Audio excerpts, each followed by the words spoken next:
ನಮಸ್ತೆ, ಹೇಗಿದ್ದೀರಾ? ಇಂದು ಅಯೋಧ್ಯಾಕಾಂಡದ ಕೊನೆಯ ಶ್ಲೋಕಗಳನ್ನು ನೋಡೋಣ. 18ನೇ ಶ್ಲೋಕದಿಂದ 22ನೇ ಶ್ಲೋಕ. ಸರ್ಗ ಬಂದು 19+ಶತತಮ ಸರ್ಗ, ದಂಡಕಾರಣ್ಯ ಪ್ರವೇಶ. 18ರಿಂದ 22 ಶ್ಲೋಕ.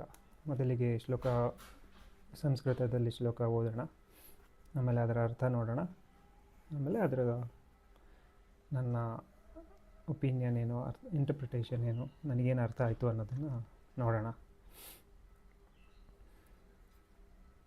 ಓಕೆ. ತಾವೂಚುಸ್ತೆ ವನಚರಾಸ್ತಾಪಸಾ ಧರ್ಮಚಾರಿಣಃ ವನಸ್ಯ ತಸ್ಯ ಸಂಚಾರಂ ರಾಕ್ಷಸೈ ಸಮಭಿಪ್ಲುತಂ ರಕ್ಷಾಂಸಿ ಪುರುಷಾದೀನಿ ನಾನಾರೂಪಾಣಿ ರಾಘವ ವಸಂತ್ಯಸ್ಮಿನ್ ಮಹಾರಣ್ಯೇ ವ್ಯಾಲಾಶ್ಚ ರುಧಿರಾಶನಾಃ ಉಚ್ಚಿಷ್ಟಂ ವಾ ಪ್ರಮತ್ತಂ ವಾ ತಾಪಸಂ ಧರ್ಮಚಾರಿಣಂ ಅದಂತ್ಯಸ್ಮಿನ್ ಮಹಾರಣ್ಯೇ ತಾನ್ನಿವಾರಯ ರಾಘವ.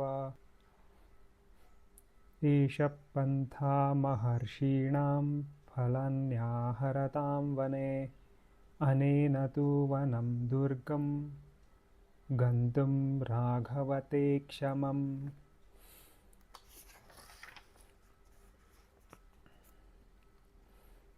ಇತೀವತೈ ಪ್ರಾಂಜಲಿಭಿಸ್ತಪಸ್ವಿಭಿರ್ದ್ವಿಜೈಕೃತವಸ್ತ್ಯೈಯನಃ ಪರಂತಪಃ ವನಂ ಸಭಾರ್ಯಃ ಪ್ರವಿವೇಶ ರಾಘವಃ ಸ ಲಕ್ಷ್ಮಣಃ ಸೂರ್ಯ ಇವಾಭ್ರಮಂಡಲಂ.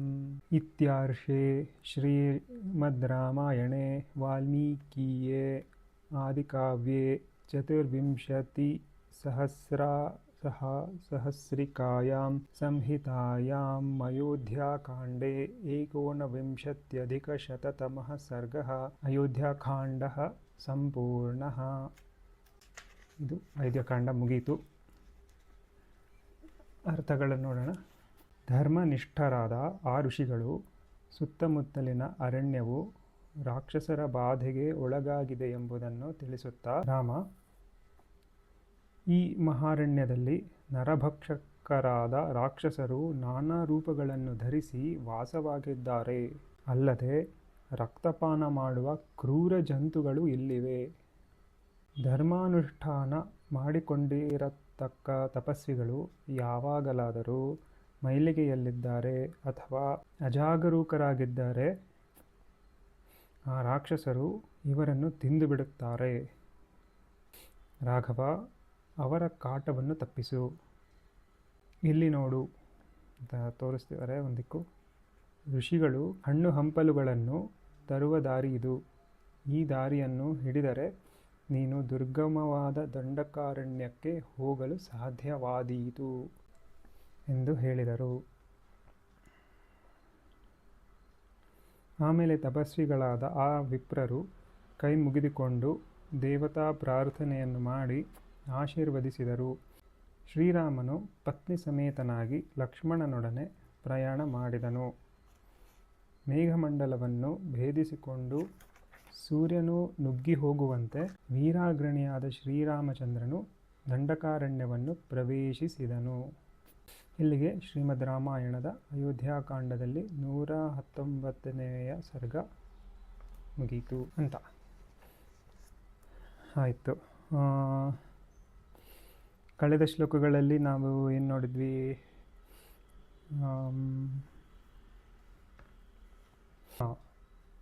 ಅದೇ ಅನಸೂಯ ಸೀತೆ ಕೊಟ್ಟ ಸೀರೆ ಮತ್ತು ಒಡವೆಗಳನ್ನು ಹಾಕ್ಕೊಂಡು ರಾಮನ ಹತ್ರ ಬರೋದು, ರಾಮ ಅದನ್ನು ನೋಡಿ ಖುಷಿ ಪಡೋದು, ಸೀತೆ ಅನಸೂಯಕ್ಕೆ ಏನೆಲ್ಲ ಸಂಭಾಷಣೆ ಆಯಿತು ಅದೆಲ್ಲ ಹೇಳೋದು, ರಾಮ ಲಕ್ಷ್ಮಣರಿಗೆ ಖುಷಿಯಾಗೋದು. ಆಮೇಲೆ ಮುನಿಗಳು ರಾತ್ರಿ ಇಲ್ಲೇ ಇದ್ದು ಹೋಗಬೇಕು ಅಂತ ಹೇಳೋದು. ರಾತ್ರಿ ರಾಮ ಒಪ್ಕೊಳ್ಳೋದು. ಮುಂದಿನ ದಿನ ಎಲ್ಲ ಅವ್ರದ್ದು ಅಗ್ನಿಕಾರ್ಯ ಹೋಮಾದಿಗಳ ಮುಗಿದ ಮೇಲೆ ನಾನು ಇನ್ನು ನಿಮ್ಮ ನಿಮ್ಮನ್ನು ಅಪ್ಪಣೆ ಕೊಟ್ಟರೆ ನಾವು ಮುಂದೆ ಹೋಗ್ತೀವಿ, ಅಪ್ಪಣೆ ಕೊಟ್ಟರೆ ನಾನು ನನ್ನ ಪ್ರಯಾಣ ಮುಂದುವರಿಸ್ತೀನಿ ಅಂತ ಹೇಳ್ತಾರೆ. ಇದಾದ ಮೇಲೆ ಏನಾಗುತ್ತೆ ಅಂತ ನಾವು ನೋಡ್ತಿದ್ದೀವಿ. ಸೊ ರಾಮ ನಾನು ನನ್ನ ಪ್ರಯಾಣ ಮುಂದುವರಿಸ್ತೀನಿ ಅಂತ ಹೇಳಿದಾಗ ಋಷಿಗಳು ಒಂದೆರಡು ಮಾತುಗಳು ಹೇಳ್ತಾರೆ. ನೋಡು ರಾಮ, ಇಲ್ಲಿ ಇದು ನೀನು ದಂಡಕಾರಣ್ಯಕ್ಕೆ ಹೋಗ್ತಾ ಇದೆಯಾ, ಈ ಪ್ರದೇಶ ಬಹಳ ಅಪಾಯಕಾರಿ ಇದೆ. ಏನಕ್ಕಂದರೆ ಇಲ್ಲಿ ರಾಕ್ಷಸರಿದ್ದಾರೆ. ಅದು ಯಾರು ರಾಕ್ಷಸರು? ಅಂತಿಂದ ರಾಕ್ಷಸರಲ್ಲ, ನರಭಕ್ಷಕರಾದ ರಾಕ್ಷಸರು. ನರಭಕ್ಷಕರು ಅಂದರೆ ಮನುಷ್ಯರನ್ನೇ ತಿನ್ನೋರು, ಬರೀ ಪ್ರಾಣಿಗಳಲ್ಲ, ಮನುಷ್ಯರನ್ನು ಬಿಡಲ್ಲ ಅಂಥ ರಾಕ್ಷಸರಿದ್ದಾರೆ. ಸೊ ಹುಷಾರು. ಅದಲ್ಲದೆ ರಕ್ತಪಾನ ಮಾಡುವ ಜಂತುಗಳು ಇವೆ. ಇದು ದಟ್ಟ ಅರಣ್ಯ, ಅದು ಎಲ್ಲ ವಿವಿಧ ಥರವಾದ ಜಂತುಗಳು, ಪ್ರಾಣಿಗಳೆಲ್ಲ ಇವೆ. ಅದರ ಜೊತೆಗೆ ನಿಮಗೆ ರಾಕ್ಷಸರು ಸಿಗ್ತಾರೆ. ಅವರು ನರಭಕ್ಷಕರ, ಮನುಷ್ಯರನ್ನು ತಿಂತಾರವರು, ಹುಷಾರು ಅಂತ ಹೇಳಿದ್ದಾರೆ. ಅದಾದಮೇಲೆ ನಾವು ಋಷಿಗಳು ಯಾವಾಗಾದರೂ ಏನಾರೋ ಒಂದು ಸ್ವಲ್ಪ ಅಜಾಗರೂಕರಾಗ್ಬಿಟ್ರೆ, ಅಷ್ಟು ಕಾಳಜಿ ತಗೊಳ್ಳದೆ ಯಾವುದೋ ದಾರಿಗೆ ಹೋಗ್ಬಿಡೋದು, ಇಲ್ಲ ಏನಾರ ಒಂದು ನಾವು ಎಚ್ಚರಿಕೆಯಿಂದ ಇರಲಿಲ್ಲ ಅಂದರೆ ನಾವು ರಾಕ್ಷಸರ ಕೈಗೆ ಸಿಕ್ಬಿಡ್ತೀವಿ, ನಮ್ಮ ತಿಂದಾಕ್ಬಿಡ್ತಾರೆ. ಅದರಿಂದ ನೀನು ತುಂಬ ಹುಷಾರಾಗಿರಬೇಕು ಅಂತ ಹೇಳಿದರು. ಆಮೇಲೆ ಅದಷ್ಟು ಹೇಳಿ ಆ ಋಷಿಗಳು ಎಲ್ಲಿ ಹಣ್ಣು ಹಂಪಲುಗಳನ್ನೆಲ್ಲ ತರ್ತಾರೋ ಆ ದಾರಿನ ತೋರಿಸಿದ್ರು.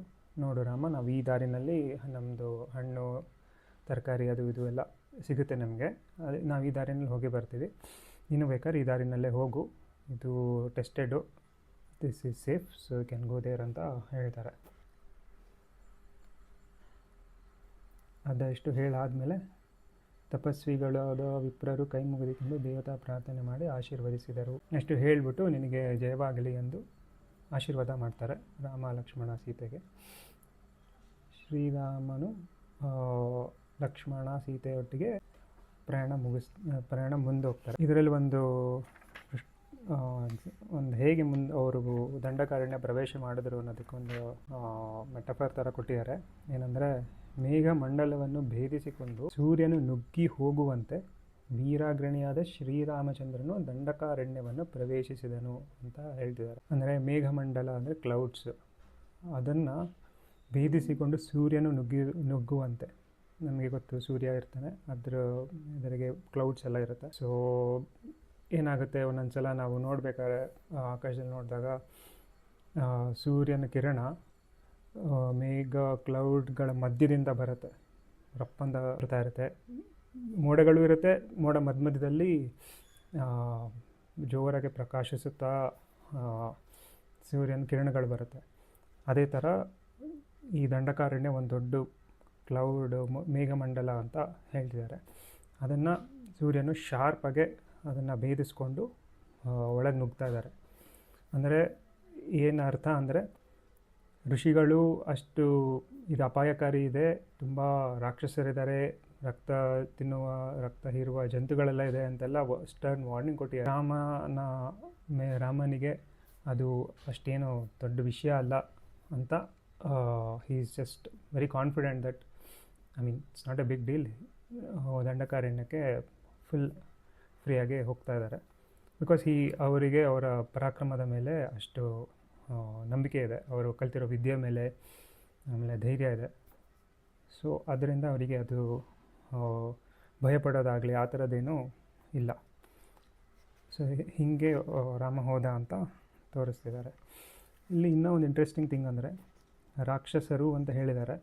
ಸೊ ಟಿಪಿಕಲಿ ನಮ್ಮ ಇಮ್ಯಾಜಿನೇಷನಲ್ಲಿ ಏನು ರಾಕ್ಷಸರಂದರೆ ಟಿ ವಿನೆಲ್ಲ ನೋಡಿದಾಗ, ಸೀರಿಯಲಲ್ಲೆಲ್ಲ they are not human beings, they are different creatures ಅಂತ ಇದೆ. ಬಟ್ ಇಲ್ಲಿ ಅಟ್ಲೀಸ್ಟ್ ಈ ಎಕ್ಸ್ಪ್ಲನೇಷನಲ್ಲಿ ಏನಂದರೆ, ನರಭಕ್ಷಕರಾದ ರಾಕ್ಷಸರು ಅಂತ ಹೇಳ್ತಾರೆ. ಯಾರು ನರಭಕ್ಷಕ ಮಾಡ್ತಾರೋ ಅಂಥವ್ರನ್ನ ರಾಕ್ಷಸರು ಅಂತ ಹೇಳಿದಂಗಿದೆ. It could be wrong. So ಇಲ್ಲಿಗೆ ಮುಗೀತು, ಅಯೋಧ್ಯಕಾಂಡ ಮುಗಿದಿದೆ. ಇನ್ನು ಕೊನೆಯದೊಂದು ಶ್ಲೋಕ ಇದೆ ಇಲ್ಲಿ, ಅದೊಂದು ಓದ್ಬಿಡ್ತೀನಿ. ಸೀತಾದೇವಿಯುತಂ ವೀರಂ ಸರ್ವಭೂಷಣಭೂಷಿತಂ ಸೀತಾಪತಿಂ ಹರಿಂ ಧ್ಯಾಯೇದಯೋಧ್ಯಾಕಾಂಡ ಉತ್ತಮೆ ಒಂದು ಕೊನೆಯ ಶ್ಲೋಕ ಕೊಟ್ಟಿದ್ದಾರೆ. ಸೊ ಇದು ಅಯೋಧ್ಯಕಾಂಡದ ಪೂರ ಶ್ಲೋಕಗಳು. ಇನ್ನು ನೆಕ್ಸ್ಟ್ ವಿಡಿಯೋಲಿ ಮುಂದಿನ ಕಾಂಡದ ಬಗ್ಗೆ ನೋಡೋಣ. Hopefully you all liked it. ಧನ್ಯವಾದಗಳು. ಜೈ ಶ್ರೀರಾಮ್.